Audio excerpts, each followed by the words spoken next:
Hello, எல்லோரும் எப்படி இருக்கீங்க? இன்றைக்கி நாங்கள் வந்து மல்பெரி பிக்கிங் வந்திருக்கோம். மல்பெரி ஃப்ரூட் உங்களுக்கு தெரியும்னு நினைக்கிறேன். இந்த ஃப்ரூட் எப்படி இருக்குன்னா இப்படி தான் இருக்கும் பாருங்கள். எப்படி இருக்குமா?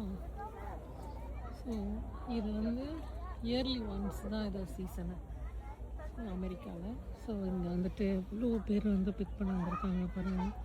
இது ஓப்பனாக விட்ருவாங்க. ஃபுல் தோட்டமும் எல்லோரும் உள்ளே போய்ட்டு பிக் பண்ணுவாங்க. ஸோ எல்லோரும் வந்து மல்பெரி பிக்கிங் பண்ணிகிட்ருக்காங்க. பிக் பண்ண பிறகு எப்படி இருக்கும் அப்படின்னு காமிக்கிறேன். இப்படி இருக்கும். அந்த கீழே எவ்வளோ விழுந்து கிடக்கும். கீழே இருக்கிற யாரும் எடுக்க மாட்டாங்க. பட் எல்லாம் இந்த மாதிரி ஒரு ஸ்டிக்கு கொடுத்துருவாங்க. அந்த ஸ்டிக்கு வச்சுட்டு மேலே வச்சுட்டு இப்படி போய் அது தொட்டோன்னா அந்த ஸ்டிக்குள்ளே விழுந்துடும்.